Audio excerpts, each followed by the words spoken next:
If someone had told me 3 years ago that the most painful year of my life would become the year that saved me, I would have laughed through my tears.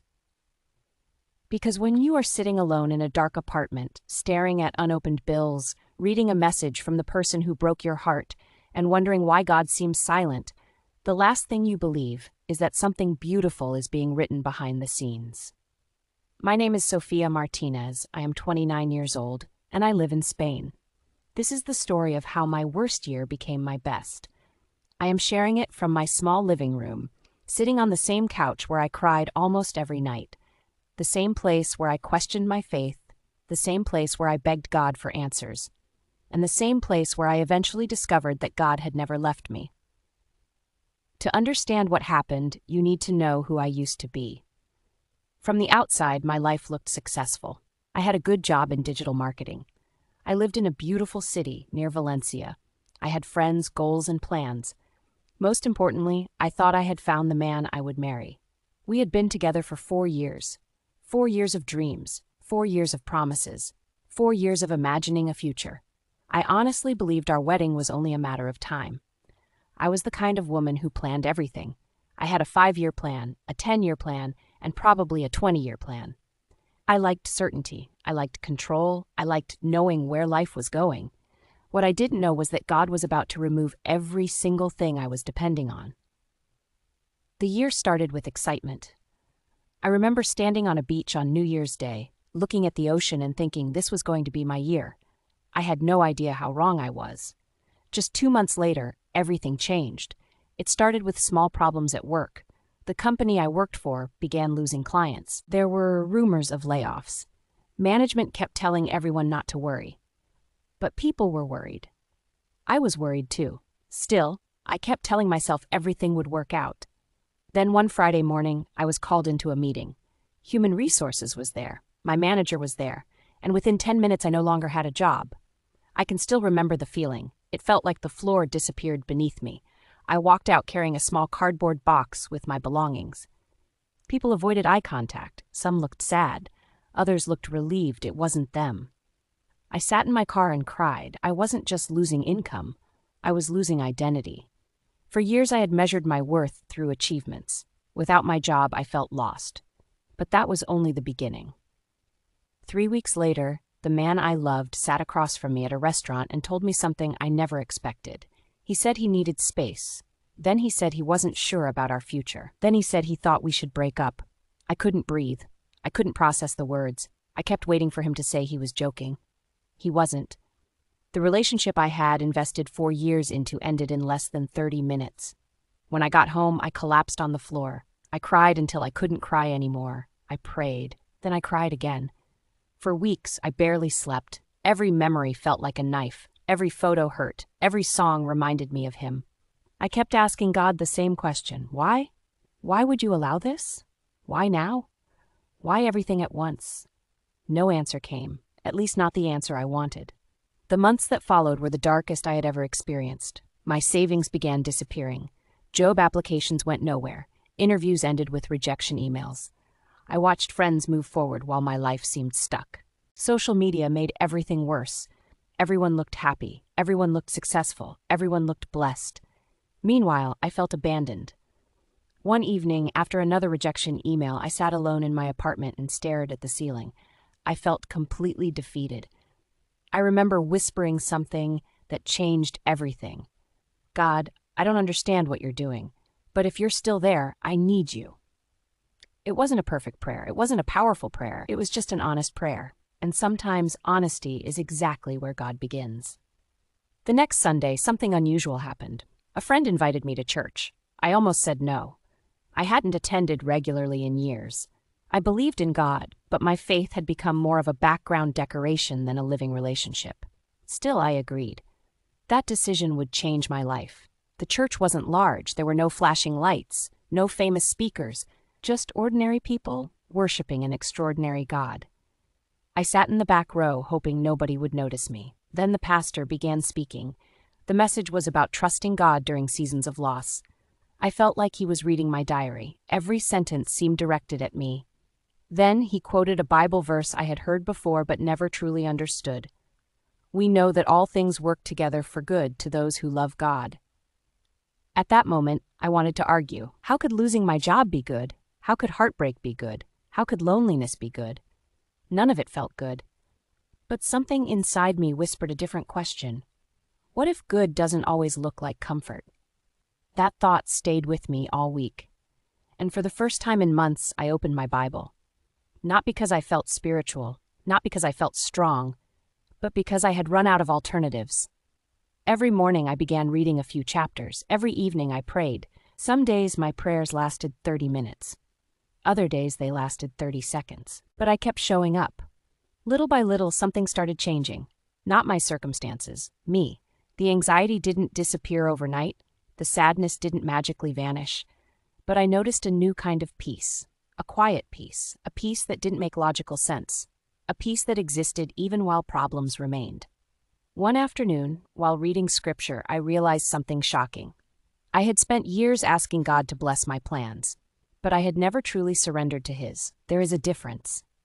A huge difference. I wanted God to support my vision. God wanted me to trust His vision, and His vision was bigger than mine. A few months later, another unexpected opportunity appeared. A local nonprofit organization needed help with communications and marketing. The salary was much lower than my previous job. The old version of me would have rejected it immediately. But something had changed.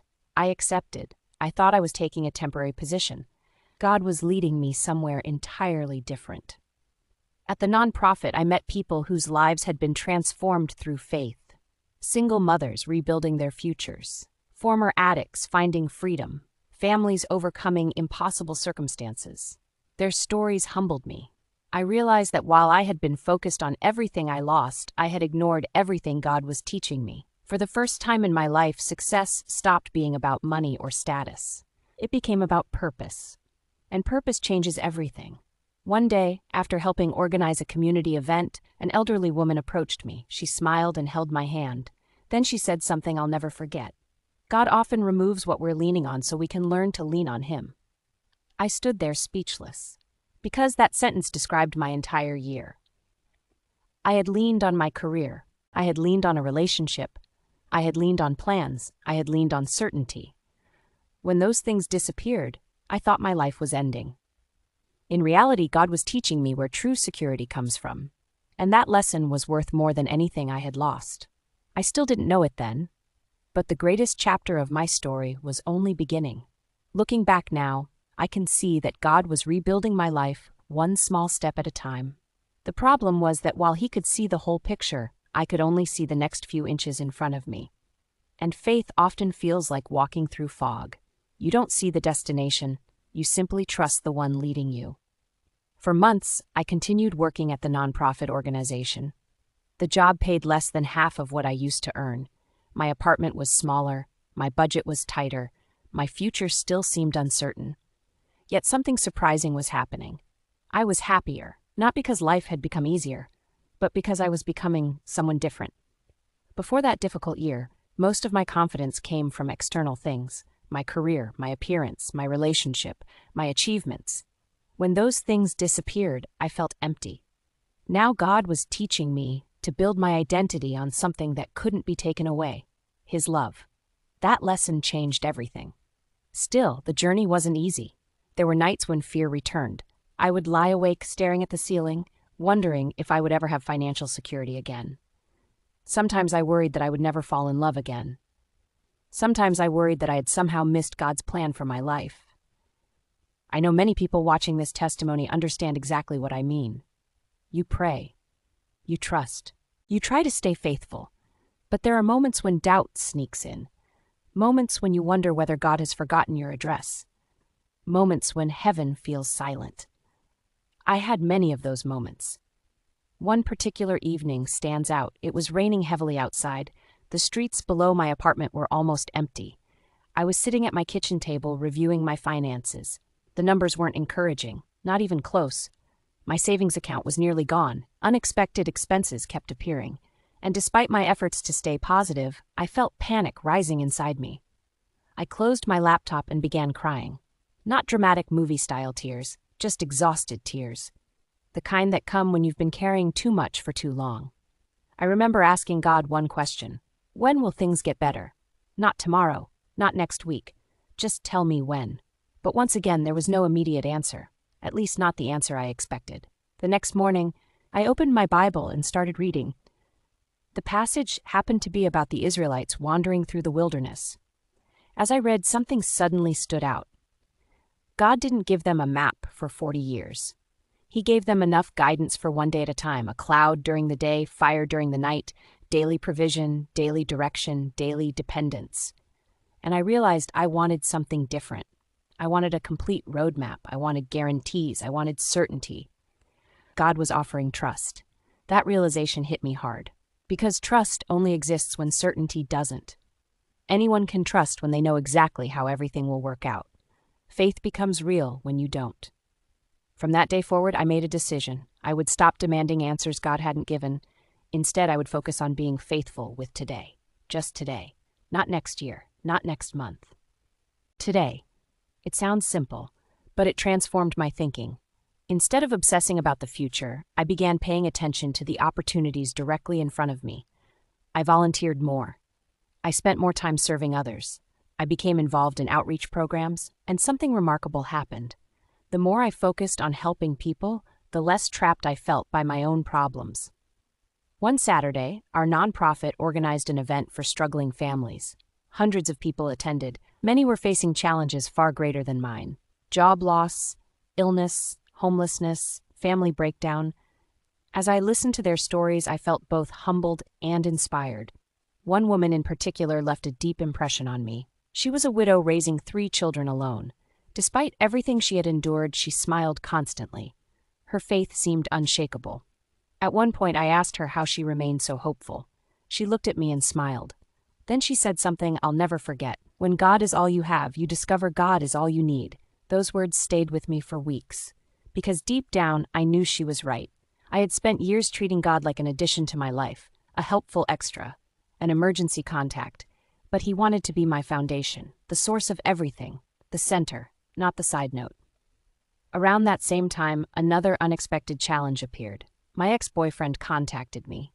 The message was short, simple, friendly, at least on the surface. The moment I saw his name on my phone, my heart started racing. Old memories flooded back. Old feelings, old questions. For months I had been trying to heal. Now suddenly the wound felt fresh again. Part of me wanted to ignore the message. Another part wanted answers. Why had he left? Did he regret it? Was there still hope? For several days I wrestled with those questions. Finally, we agreed to meet for coffee. I remember feeling nervous the entire morning. As I walked into the cafe, my hands were shaking. He looked familiar, yet strangely different. We talked politely, we shared updates, we laughed about old memories. But beneath the conversation, something had changed. The connection I once depended on wasn't there anymore. For the first time, I could see our relationship clearly.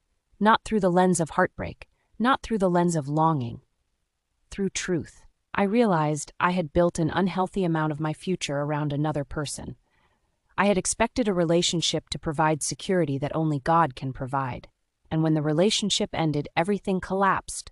Not because relationships are bad, but because I had placed too much weight on one. When the conversation ended, he admitted something. He said leaving had been one of the hardest decisions he had ever made. He apologized for the pain he caused, and then he said something surprising. "You seem stronger now." I smiled because he was right, not stronger because I had figured everything out. Stronger because God had carried me through what I couldn't survive alone. When I walked out of that cafe, I felt something I hadn't felt in a very long time. Freedom. Real freedom. I wasn't waiting for him anymore. I wasn't waiting for closure anymore. I wasn't waiting for the past to return. That chapter was over. And for the first time, I was okay with that. A few weeks later, another door opened unexpectedly. The nonprofit director called me into her office. I assumed she wanted to discuss an upcoming project. Instead, she offered me a leadership position. I was shocked. I didn't feel qualified. I didn't feel experienced enough. Honestly, I still felt like someone whose life was recovering from disaster. But she explained why she believed I was the right person. Then she said something that touched me deeply. "The people here trust you because they've seen how you've walked through difficulty. That sentence changed how I viewed my pain.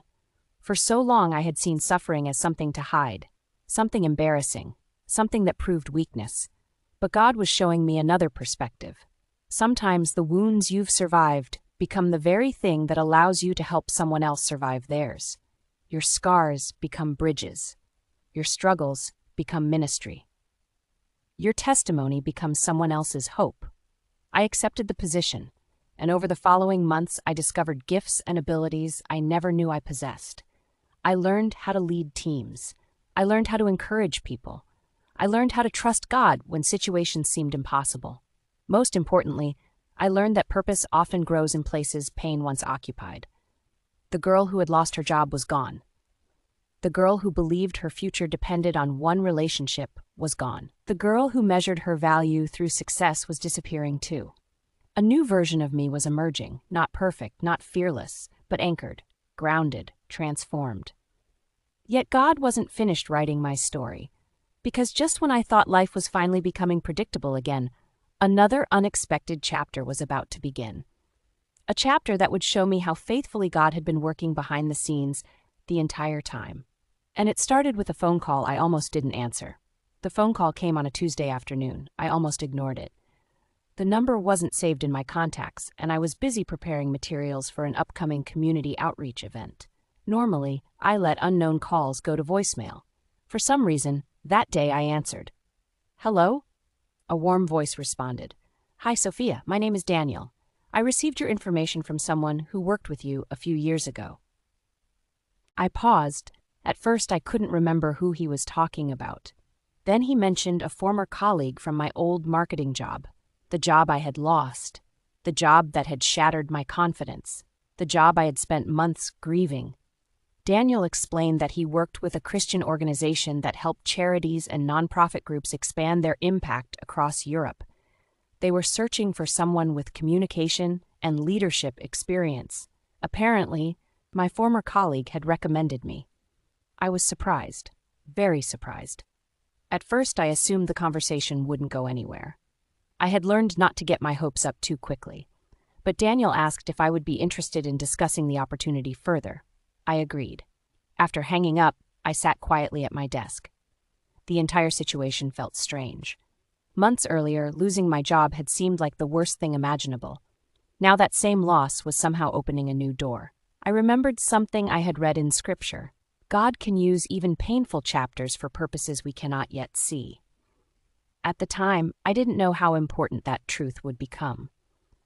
Over the next few weeks, I participated in several interviews. The organization's mission deeply resonated with me. Their work focused on helping struggling communities, supporting churches, and providing practical aid to families facing hardship. It wasn't just about business. It was about people. It was about service. It was about purpose. Everything I had learned during my difficult year suddenly seemed relevant. The experiences I once viewed as setbacks were now becoming qualifications. The heartbreak taught empathy. The financial struggles taught humility. The uncertainty taught dependence on God. Every painful lesson was somehow contributing to the person I was becoming. One evening, after another interview, I sat on my balcony watching the sunset. The sky was painted with shades of orange and gold. As I looked across the city, I felt something unusual. Gratitude. Not gratitude because everything was perfect. Not gratitude because all my problems had disappeared. Gratitude because I could finally see evidence of God's faithfulness. Months earlier, I had begged him to restore my old life. Now I realized he wasn't restoring it. He was creating something better. Sometimes God answers prayers by changing circumstances. Other times he answers by changing us. That distinction changed how I viewed everything. A week later, Daniel called again. I still remember where I was standing when the phone rang. I was in the grocery store comparing prices on basic items. My budget was still tight. Every purchase required planning. When I answered, Daniel sounded excited. After a few minutes of conversation, he offered me the position. I froze. For several seconds, I couldn't speak. Then tears filled my eyes, right there in the middle of the grocery store. Not because of the salary, not because of the title, not because of the opportunity itself. I cried because of what it represented. Hope. The thing I thought I had lost, the thing that seemed impossible during those dark months, the thing God had been rebuilding little by little. That evening, I returned home and sat on the same couch where I had once cried over losing my job. The contrast overwhelmed me. A year earlier, I thought my story was ending. Now I could see it had only been beginning. For a long time, I simply sat there thanking God, not with eloquent words, not with polished prayers, just simple gratitude. Thank you for staying when I couldn't feel you. Thank you for guiding me when I couldn't see the path. Thank you for not giving me everything I asked for. Thank you for giving me what I actually needed. That night, I slept peacefully. But the greatest surprise wasn't the new position. The greatest surprise was still ahead. Several months after starting the new role, I attended a conference organized by Christian leaders from different countries. The event brought together people passionate about faith, community service, and ministry. To be honest, I almost didn't attend. Traveling made me nervous. Meeting strangers made me nervous. Large events made me nervous. But I went anyway. Looking back, I'm very thankful I did. The conference took place over several days. There were workshops, discussions, worship sessions, and networking opportunities. The first day was interesting. The second day was encouraging. The third day changed my life. That morning, I arrived early and found a quiet corner to review my notes. As I sat there, someone approached and asked if the seat nearby was available. I looked up. A man stood there smiling politely. Nothing dramatic happened. No movie-style music played. No lightning struck. No instant realization. Just a simple conversation between two strangers. His name was Gabriel. He worked with youth programs and community outreach initiatives. He loved serving others. He loved Scripture. And unlike many people I had met in the past, his faith wasn't merely something he talked about. It shaped the way he lived. We spent part of the conference talking about ministry, purpose, and life experiences. The conversations felt natural, easy, authentic. There was no pressure, no performance. No pretending. As the event continued, we talked more and more. What surprised me most wasn't our compatibility. It was my own heart. For the first time since my breakup, I wasn't comparing someone new to someone from my past. I wasn't searching for validation. I wasn't trying to fill an emotional void. I was simply enjoying getting to know another person, and that felt incredibly healthy. Months earlier, I had prayed something very specific. I had told God that if love ever returned to my life, I wanted it built on a stronger foundation than before. Not emotion alone, not attraction alone, not convenience, faith, character, purpose. Now I was beginning to see the answer. Gabriel and I stayed in contact after the conference ended. Our friendship grew naturally. There were long conversations, shared prayers, honest discussions, mutual encouragement. Neither of us rushed anything. And perhaps that was what made it different. For the first time in my life, I wasn't trying to control the outcome. I wasn't forcing a timeline. I wasn't writing the script. I was trusting God to write it. That trust brought freedom. The freedom to enjoy the journey without obsessing over the destination. As the months passed, my relationship with God continued deepening. I spent more time in prayer, more time studying Scripture, more time serving others, and something remarkable happened. My prayers began changing. A year earlier, most of my prayers sounded like requests. Fix this, change that, give me this, remove that. Now many of my prayers sounded different. Teach me, guide me, use me, transform me. The difference may seem small, but it reflected a profound shift in my heart. I no longer wanted God merely to improve my plans. I wanted my life to align with His. One evening, while journaling, I came across an entry from the darkest period of my difficult year. The words were heartbreaking. I had written about loneliness, fear, confusion, despair. Reading those pages brought tears to my eyes. Not because the pain returned, but because I could see how far God had brought me. Every page revealed evidence of His faithfulness. Even when I couldn't recognize it at the time, I realized something powerful. The miracles we celebrate often happen gradually, not all at once, day by day, prayer by prayer, step by step. God had been healing me long before I realized healing was happening. He had been preparing opportunities before I knew they existed. He had been building a future while I was grieving the past. And perhaps He is doing the same thing for someone reading this right now. Maybe you're in the middle of your worst year. Maybe you're facing loss, heartbreak, uncertainty, fear. Maybe you feel forgotten. I understand that feeling. I truly do. But what if God is working in places you cannot currently see? What if the chapter you're struggling through today is preparing you for blessings you cannot yet imagine? What if your story isn't ending? What if it's only beginning? I didn't know it then, but another life-changing moment was approaching, a moment that would completely reveal why God allowed my worst year in the first place. And when it happened, I would finally understand something that had taken years to learn. God's delays are not God's absence, and His plans are often far better than our own. There is a moment in every testimony when the pieces finally come together, a moment when you stop asking, "Why did this happen?" and you begin asking, "How did God use all of this?" For me, that moment arrived almost 2 years after the worst season of my life began. By then, many things had changed. My career was flourishing in ways I never expected. My faith was stronger than it had ever been. My relationship with Gabriel had grown steadily and beautifully. Most importantly, I had discovered a deeper relationship with God than I thought possible. Yet there was still one question buried deep inside my heart. Why had God allowed so much pain? Why the job loss? Why the heartbreak? Why the loneliness? Why the uncertainty? One afternoon, I received an answer.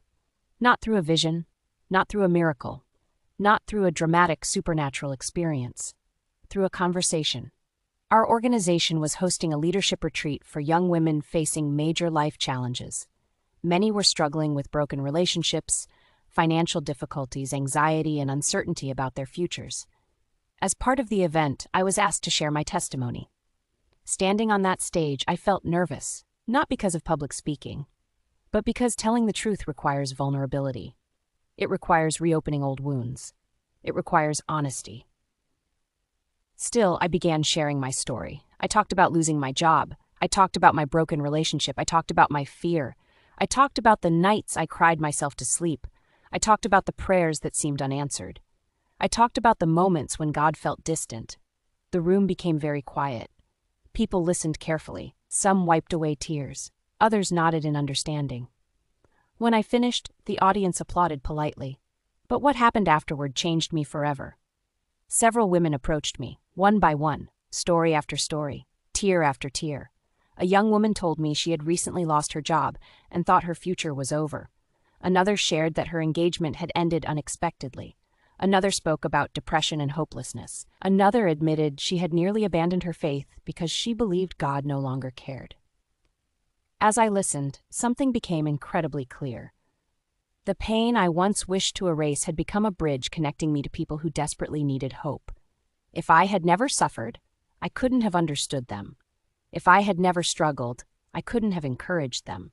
If I had never experienced God's faithfulness during dark seasons, I couldn't testify about it now. For the first time, I fully understood something Scripture teaches repeatedly. God never wastes pain. Never. Not a single tear, not a single disappointment, not a single sleepless night, not a single heartbreak. He can redeem all of it. Not always immediately, not always in the way we expect, but He can, and He does. That realization transformed how I viewed my entire journey. The job loss wasn't simply a tragedy. It redirected me toward meaningful work. The heartbreak wasn't simply a loss. It revealed unhealthy dependencies and prepared me for a healthier relationship. The uncertainty wasn't simply suffering. It taught me trust. The loneliness wasn't simply isolation. It deepened my relationship with God. Everything that seemed destructive had actually been constructive. Everything that appeared random had purpose. Everything that felt like an ending had become a beginning. Several months later, another beautiful chapter unfolded. Gabriel proposed. It happened during a quiet evening near the coast. Nothing extravagant. Nothing designed for social media. Just sincerity. Just love. Just two people who had learned to trust God with their futures. As he spoke, tears filled my eyes. Not because I had finally found happiness, but because I understood something important. Gabriel wasn't the source of my happiness. God was. That distinction mattered. A lot. Because people can disappoint us. Circumstances can change. Dreams can shift. But God's faithfulness remains. The foundation was different now. Stronger. Healthier. Built on faith instead of fear. Built on trust instead of control. Built on God instead of circumstances. A few weeks before our wedding, I visited a place I hadn't seen in a long time. The office building where I had lost my job. I happened to be nearby and decided to stop for a moment. Standing outside, memories flooded back. The cardboard box, the tears, the humiliation, the fear, the uncertainty. I remembered sitting in my car that day believing everything was falling apart. And then I smiled, because now I knew the truth. Everything wasn't falling apart. Everything was falling into place. I simply couldn't see it yet. That realization brought tears to my eyes, not tears of sadness, tears of gratitude. How many times had God protected me from things I thought I wanted? How many times had He redirected me toward something better? How many blessings had begun disguised as disappointments? Probably more than I would ever know. Today, as I sit here in my home sharing this testimony, I am 29 years old. Life is not perfect. Challenges still exist. Difficult seasons still come. Faith doesn't eliminate every problem, but faith changes how you walk through them. And that's the lesson I want to leave with you, especially if you're currently living through your own worst year. Maybe you've lost a job, maybe you've lost a relationship, maybe you've lost a dream, maybe you've lost confidence, maybe you're praying prayers that seem unanswered. Maybe you're wondering where God is. If that's you, please hear me. The chapter you're in today is not the entire story. The pain you're feeling today is not the final sentence. The disappointment you're carrying today is not the end.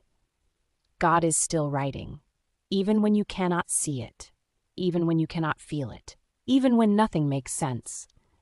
Years ago, I begged God to give me back the life I had lost.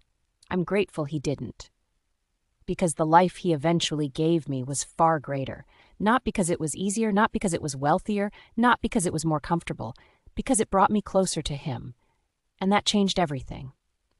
If I could speak to the broken version of myself sitting on that couch years ago, crying and wondering whether life would ever improve, I would tell her this: hold on. Keep praying, keep trusting, keep moving forward one step at a time. The God who sees the end from the beginning is already working. The God who parts seas is already making a way. The God who raises the dead is still writing resurrection stories. And one day, you'll look back at the season you called your worst year and realize something astonishing. It became your best year, not because everything went the way you planned, but because it brought you exactly where God wanted you to be, and that place is better than anything you could have imagined. So if you're hurting today, don't give up. If you're waiting today, don't lose hope. If you're struggling today, don't stop believing. Your story isn't over. God is still writing it. And sometimes the chapter that feels like the end is actually the beginning of the most beautiful testimony you'll ever tell.